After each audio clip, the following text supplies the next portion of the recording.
하나님의 말씀 구약성경 말라기 3장 1절로 5절 말씀입니다.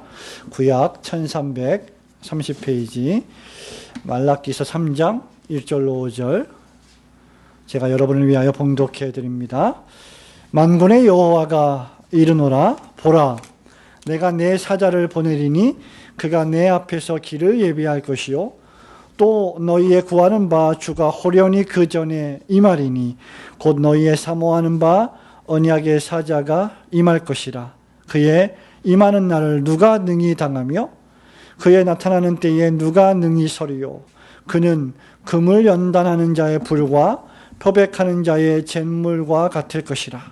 그가 은을 연단하여 깨끗게 하는 자같이 앉아서 레위 자손을 깨끗게 하되 금, 은같이 그들을 연단하리니 그들이 의로운 제물을 다 여호와께 드릴 것이라. 그때 유다와 예루살렘의 헌물이 옛날과 고대와 같이 나 여호와께 기쁨이 되려니와 내가 심판하러 너희에게 임할 것이라. 술수하는 자에게와 간음하는 자에게와 거짓 맹세하는 자에게와 품꾼의 삭세 대하여 억울케 하며 과부와 고아를 압제하며 나그네를 억울케 하며 나를 경외치 아니하는 자들에게 속히 증거하리라. 만군의 여호와가 말하였느니라. 아멘. 우리나라 속담에 호미로 막을 것을 가래로 막는다는 말이 있습니다.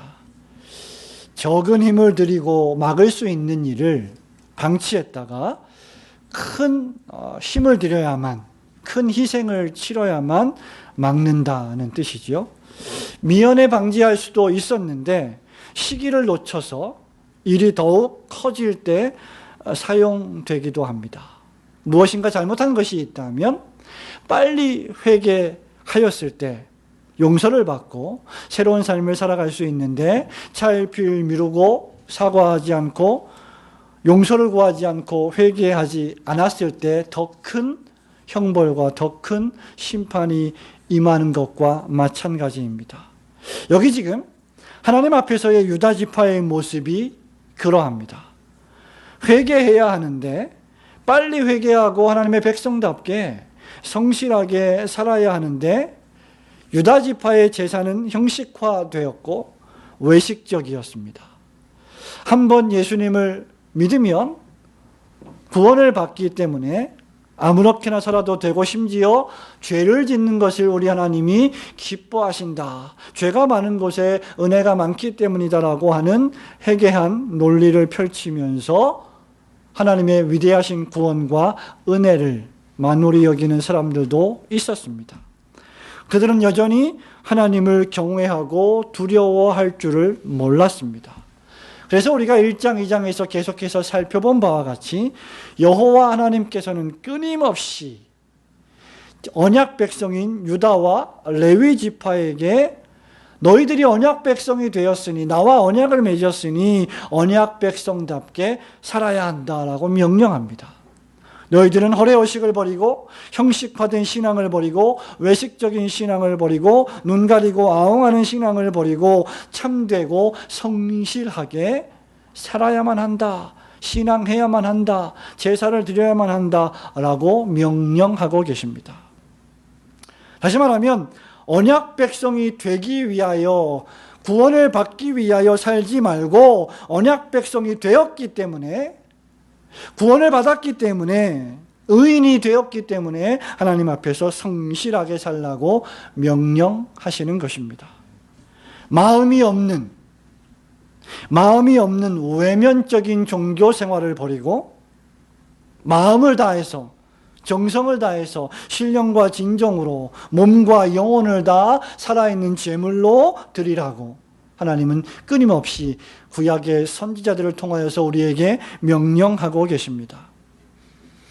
아마 우리의 신앙생활은 이렇게 끊임없이 형식적인 타성에 젖은 신앙생활과 생명력 있는 그리스도 안에서 믿음으로 살아가는 그런 신앙생활 사이에서의 갈등과 전투라고 할 것입니다.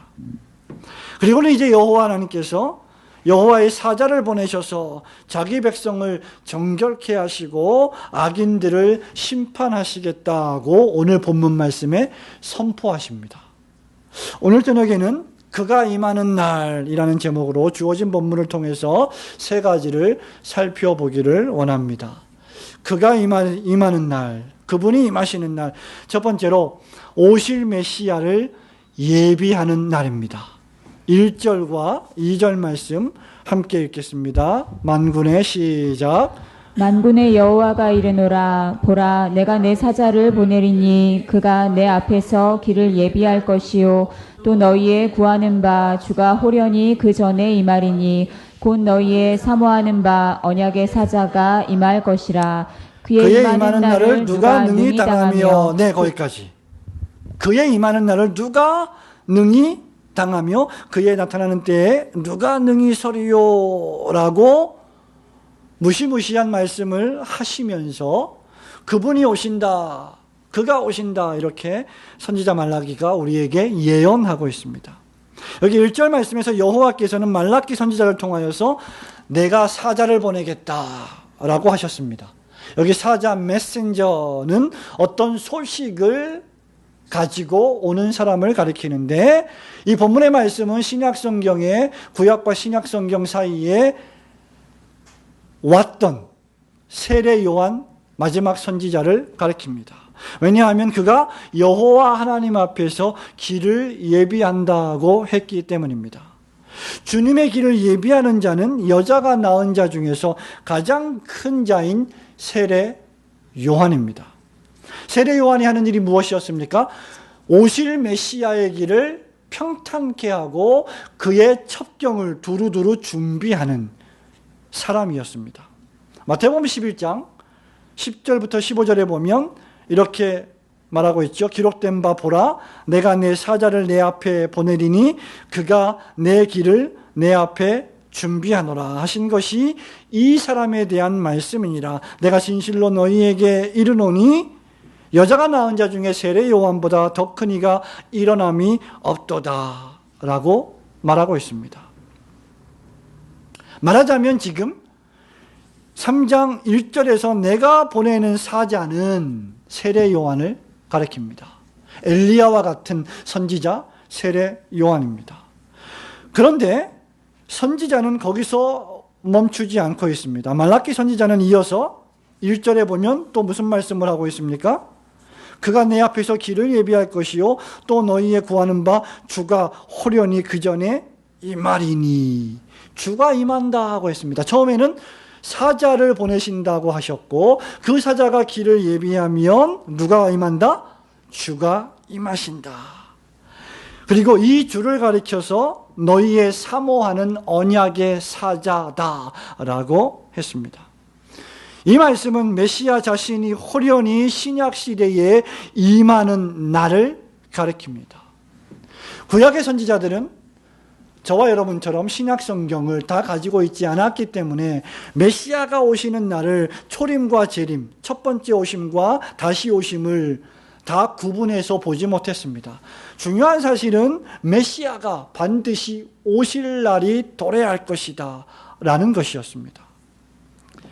말라기 선지자도 역시 성령의 감동하심을 받아서 그 날이 임할 텐데 그 날은 바로 주님이 임하는 날이고 하나님의 백성들이 그렇게 만나기를 사모하는, 기다리는, 좋아하는 분이 오실 날이다 라고 말씀하고 있는 것입니다. 악인들은 예배를 귀찮아했습니다. 제사를 무거운 짐으로 생각했습니다. 여러분 2장 17절 말씀에 보면 악을 행하는 것을 도리어 하나님이 기뻐하신다고 거짓말을 했습니다. 이어서 공의의 하나님이 어디 계시느냐고 대담하게 하나님을 대적했습니다. 이에 대해서 선지자가 말씀하십니다. 내가 사자를 보내겠다. 그가 먼저 와서 메시아의 길을 준비할 것이다. 그가 회개를 선포할 것이다. 그가 하나님의 나라를 선언할 것이다. 그가 그리스도의 복음을 예비할 것이다. 뿐만 아니라 그의 임하는 날에는 그 누구도 당할 수 없을 엄청나고 무시무시한 날이 될 것이다. 그러니 너희들은 회개해야 한다라고 지금 경고하시는 말씀입니다. 사랑하는 성도 여러분, 참된 신앙이란 무엇입니까? 참된 신앙이란 끊임없이 주님의 길을 예비하는 것입니다.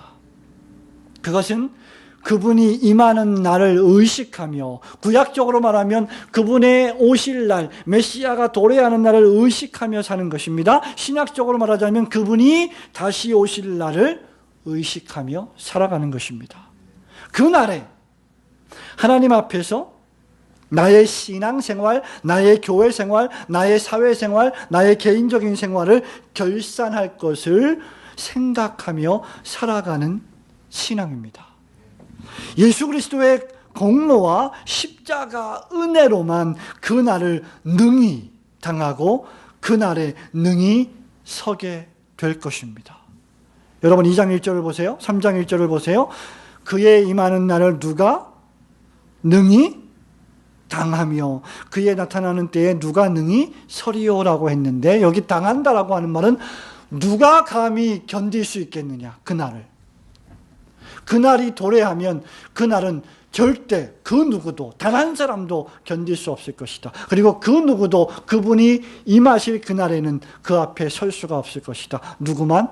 예수 그리스도의 공로와 그분의 십자가 은혜를 믿고 영접하는 자만 견딜 수 있고, 그날에 그 사람들만 능히 하나님 앞에 서게 될 수 있을 것입니다. 그러므로 우리는 어리석은 악인들처럼 하나님이 어디 계시느냐, 언제 하나님이 임하시겠느냐라고 말해서는 안 됩니다. 그것은 어리석은 사람들의 생각이요 말이기 때문입니다. 그가 임하시는 날이 결코 자연인은 능히 설 수 없는 날임을 깨닫고 범사에 주님의 길을 준비하시는 성도들이 되시기를 주님의 이름으로 축원합니다. 그가 임하시는 날, 두 번째는 무엇입니까? 언약의 자손들이 정결하게 되는 날입니다. 2절과 3절, 4절 말씀 함께 읽습니다. 시작. 그의 임하는 날을 누가 능히 당하며 그의 나타나는 때에 누가 능히 서리요. 그는 금을 연단하는 자의 불과 표백하는 자의 잿물과 같을 것이라.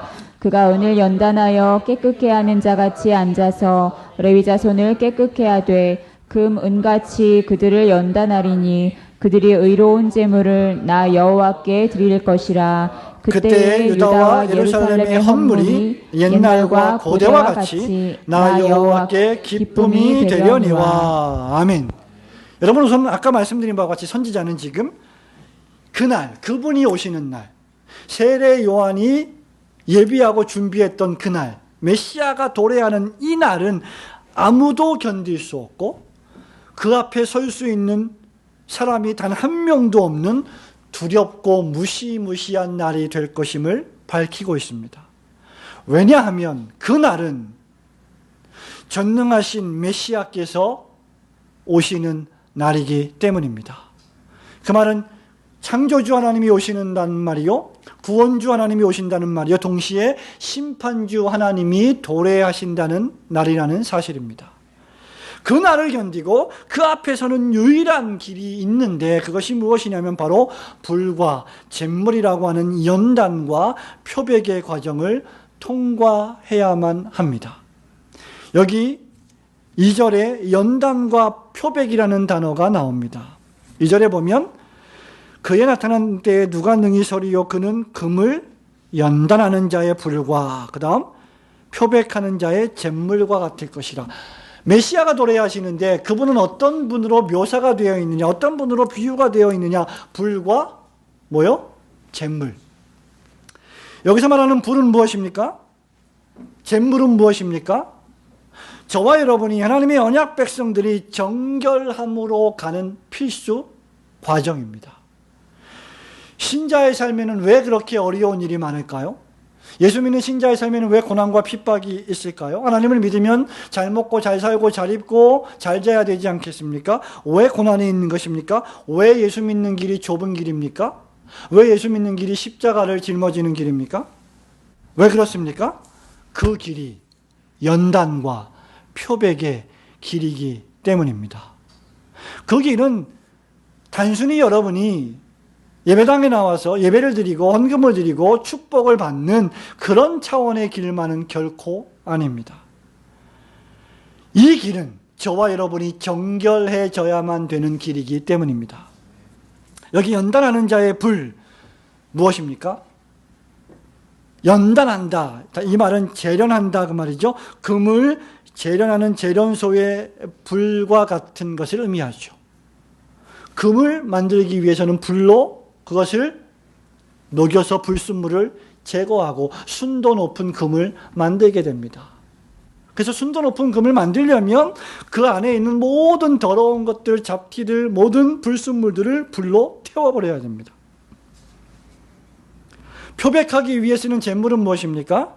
색을 입히기 위하여 다른 색에 물들어 있는 그 색을 없애버리고 빼버리고 그 빛 안에 새로운 색을 입히기 위하여 쓰는 물이 잿물입니다.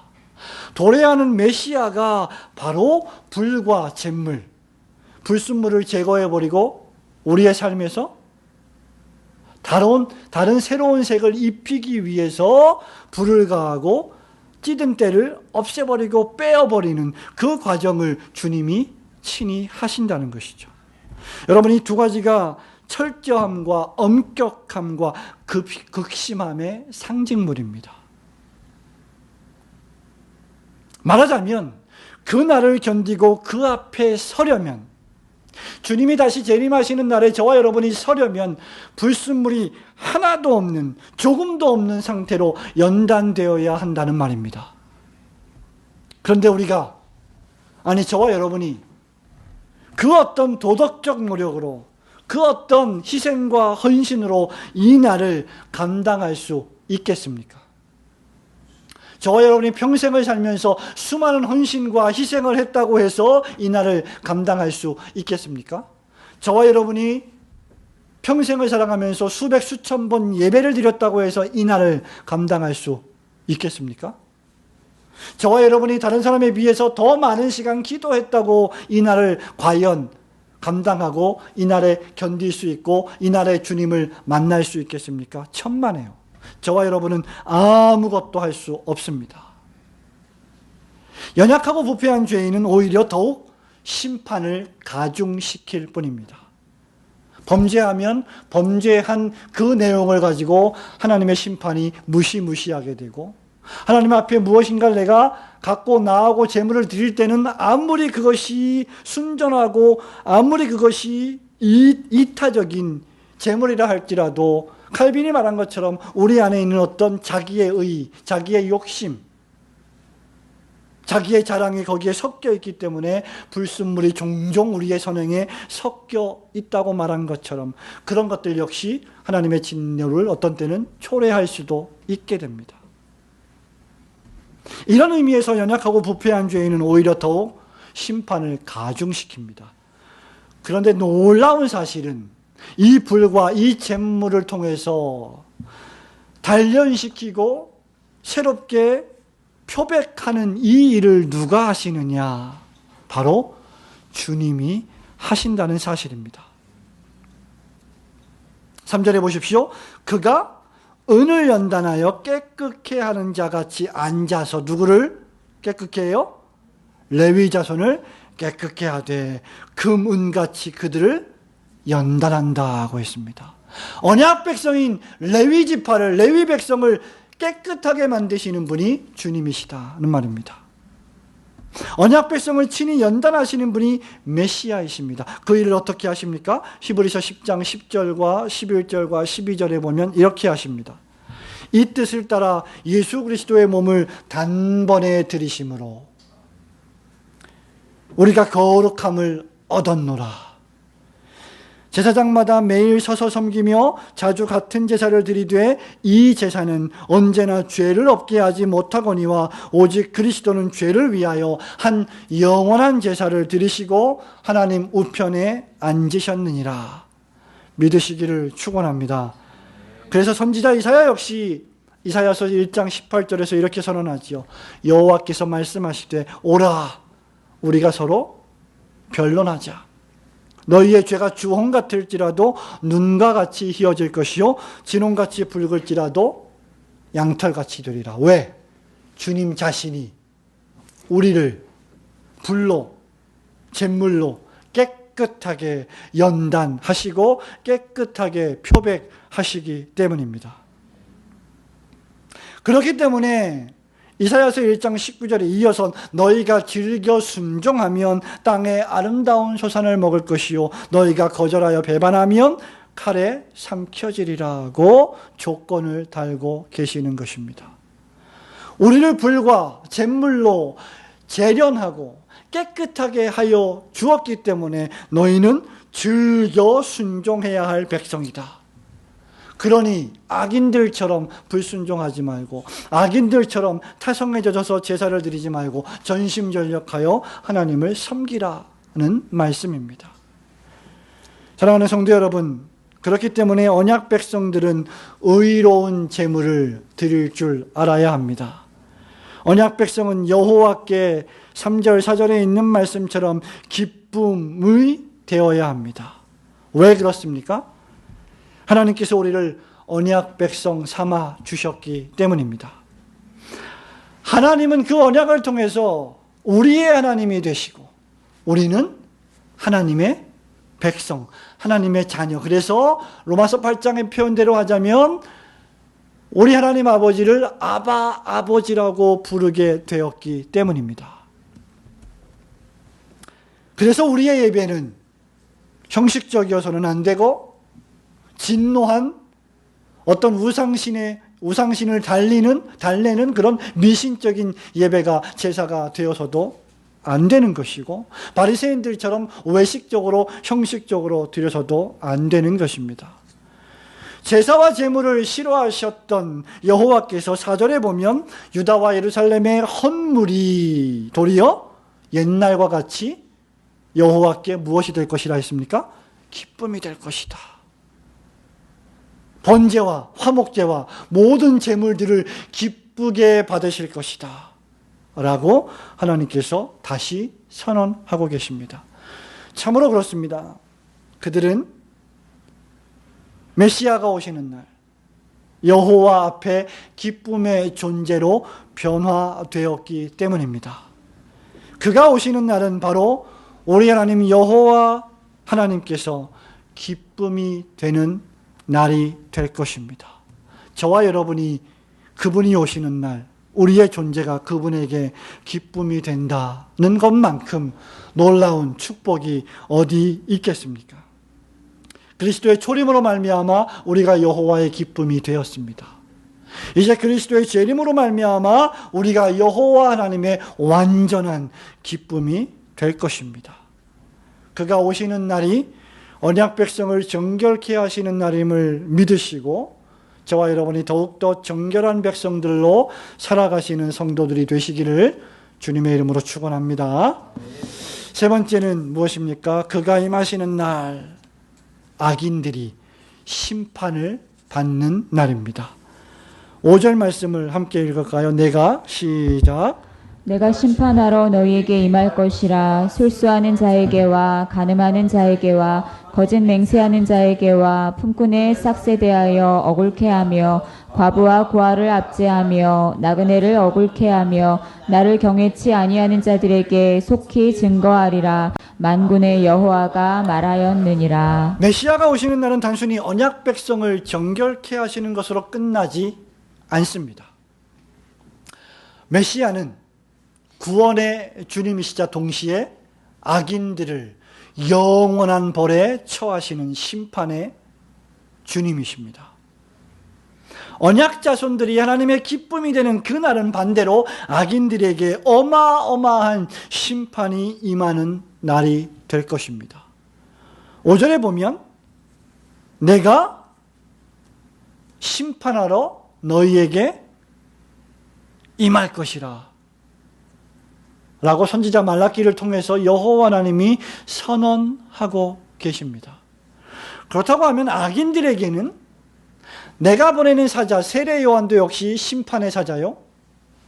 그 예비된 길을 따라서 오실 메시아 예수 그리스도의 도래하심도 역시 심판의 무시무시한 날이 될 것입니다. 그리고 그 심판의 강도는 2절 말씀처럼 그 누구도 견딜 수 없을 것입니다. 그리고 그 누구도 설 수 없는 심판이 될 것입니다. 선지자는 심판이 너희에게 임할 것이다, 너희에게 임할 것이다 라고 심판의 대상을 특정하고 있습니다. 그 심판의 대상이 누구입니까? 모든 종류의 악인들을 가리키고 있습니다. 뿐만 아니라 그 심판의 대상으로서의 악인들이 저지르는 악의 내용이 점진적으로 그 강도가 높아짐을 우리는 5절에서 볼 수 있습니다. 우선 5종류의 사람들, 술수, 미신을 쫓고 귀신의 존재를 믿으면서 귀신에게 도움을 요청하고 마술을 부리고 마법을 부리는 사람들, 무당을 믿는 사람들, 이런 사람들, 그리고 간음하는 자, 거짓 맹세를 하는 자들이 심판을 당할 것입니다. 하나님께 온전히 완전히 자신을 드리지 않고 하나님과 세상을 겸하여 섬기는 영적 간음자들도 역시 포함될 것입니다. 그리고 나아가서 품꾼의 싹을 속이는 자, 적극적으로 과부와 고와 같이 사회적인 약자들을 압제하는 자들, 강한 사람들 앞에서는 강하고 약한 자들 앞에서는 무자비하게 강해지는, 강자 앞에서는 꼼짝 못하면서도 자기보다 힘이 약한 사람들은 무자비하게 짓밟는 사람들, 나그네를 억울하게 하는 자들이 심판을 당할 것입니다. 그리고 결론적으로 이 모든 자들을 가리켜서 하나님을 경외하지 않는 자들이다, 그들은 모두 다 심판을 당할 것이다 라고 말라기 선지자가 선언하고 있습니다.